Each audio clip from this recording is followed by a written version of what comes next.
공수처는 오늘 현직 대통령인 피의자 윤석열에 대한 공소 제기 요구 결정을 하였습니다.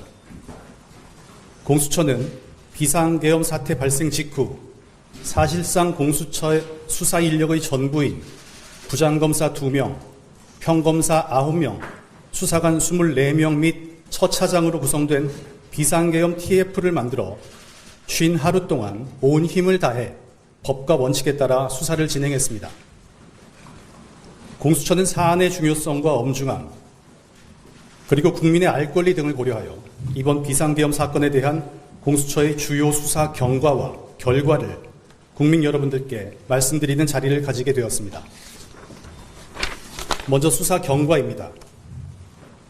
2024년 12월 3일 피의자의 비상계엄 선포 사건에 대해 공수처는 사안의 중대성 등을 고려하여 즉각적으로 비상계엄 TF를 조직하고 신속하게 수사에 착수하였습니다. 한편 해당 사건에 대해 검찰 및 국가수사본부도 수사를 개시함에 따라 공수처는 중복 수사를 방지하고 효율적인 수사를 위해 2024년 12월 8일 공수처법 제24조 1항에 근거하여 검경에 사건 이첩 요청권을 행사하였습니다.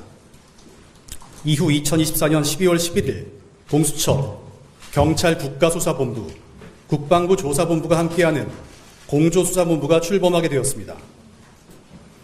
공수처는 국가수사본부로부터 비상계엄 관련 주요 피의자들의 내란 사건 등을 원활하게 이첩받게 되었고 12월 18일 검찰로부터도 사건을 이첩받게 되었습니다. 중복수사 논란을 정리하고 본격적으로 수사에 착수한 공수처는 12월 18일 문모 전 정보사령관을 체포하고 이틀 뒤인 12월 20일 구속영장을 발부받았습니다.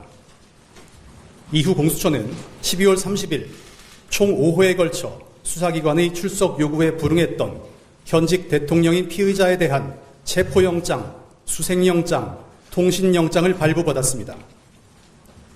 공수처의 2025년 1월 3일 1차 체포영장 집행은 경호처의 조직적 방해로 이루어지지 못했으나 같은 달 7일 피의자에 대한 2차 체포영장 및 수색영장을 발부받았고 공조수사본부를 통해 경호처의 체포영장 집행 방해 행위에 철저히 대비하여 같은 달 15일 10시 33분 체포영장을 집행함으로써 피의자의 신병을 확보하게 되었습니다. 공수처는 체포 당일 피의자를 공수처로 인치하여 약 10시간에 걸쳐 피의자 조사를 실시했습니다. 피의자는 체포 당일 조사 과정에서도 관할 위반, 수사권 문제 등을 주장하며 다른 일체의 진술을 거부하였고 같은 날 체포영장 발부 법원인 서울 서부지방법원이 아닌 서울중앙지방법원에 체포 적부 심사를 청구하였지만 다음 날 기각되었습니다. 공수처는 1월 17일 범죄 사실 및 구속의 필요성을 상세히 소명하여 구속영장을 청구하였고 1월 19일 구속영장을 발부받았습니다. 법원은 구속영장에서 피의자가 내란죄 및 직권남용죄를 범하였다고 의심할 만한 상당한 이유가 있고 증거를 인멸할 염려가 있어 구속의 사유가 있다라고 설시하였습니다. 공수처는 오늘 공수처법 제26조 1항에 따라 서울중앙지방검찰청에 피의자에 대한 공소제기 요구 결정을 하게 되었습니다. 아시다시피 피의자는 내란 우두머리라는 국가적으로 중대한 혐의를 받고 있음에도 불구하고 현재까지도 계속 비협조적인 태도로 일관하며 형사사법 절차에 불응하고 있으며 구속 이후 공수처의 피의자 신문 자체를 거부하고 있습니다. 또한 경호처는 비화폰 등 압수수색도 계속 막고 있습니다. 이러한 상황에서 공수처가 계속 조사 시도를 하기보다는 기소 여부를 결정해야 하는 검찰이 그동안의 수사 자료를 종합하고 필요한 사항에 대해 추가 수사를 하는 것이 사건의 진상규명을 위해 효율적이라고 판단하여 금일 공소제기 요구 결정을 하기에 이른 것입니다. 공수처는 대통령에 대해서는 수사권만 있고 기소권이 없습니다. 그렇기 때문에 기소권이 있는 검찰에 공소제기 요구를 하면서 기록과 증거물을 송부하는 것입니다. 이어 이 사건 주요 수사 결과를 말씀드리겠습니다. 피의자의 죄명은 내란 우두머리 및 직권남용 권리행사 방해입니다.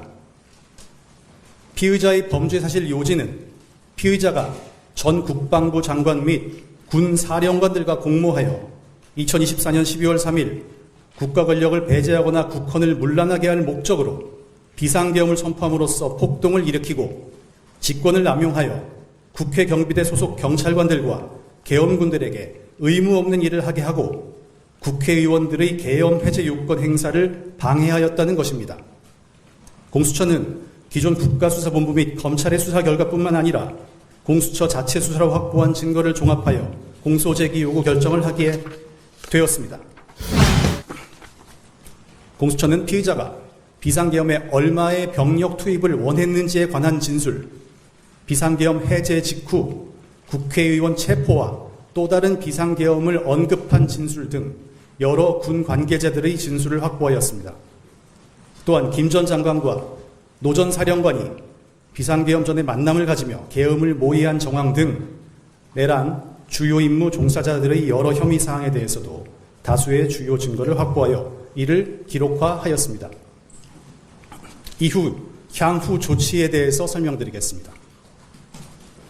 공수처는 금일 검찰의 공소제기 요구 결정을 함과 함께 피의자에 대한 기록 전체를 서울중앙지검에 송부할 예정입니다.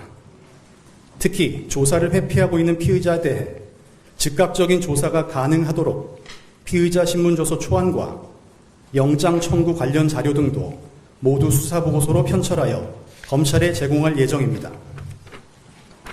다음으로 경찰 국가수사본부 등 관계 수사기관에 감사의 말씀을 드립니다. 이 사건 수사를 진행함에 있어서 과정 하나하나마다 많은 어려움이 있었습니다. 공조수사본부의 일원으로서 수사 인력을 파견 지원해 주신 국방부 조사본부와 경찰 국가수사본부, 그리고 중요한 증거자료를 제공해 주신 검찰에도 감사의 말씀을 드립니다. 특히 국가수사본부는 수사 초기 단계부터 적극적으로 도움을 주셨을 뿐만 아니라 체포영장을 집행할 때 대규모 인력과 장비를 지원해 주셔서 법 집행 임무를 완수할 수 있었습니다. 다시 한번 깊은 감사의 말씀을 드립니다. 국민 여러분, 오늘 공수처는 피의자에 대한 공소 제기 요구 결정을 하였지만 아직도 공수처에는 이번 비상계엄과 관련된 다수의 피의자들과 관련자들 사건이 남아 있습니다.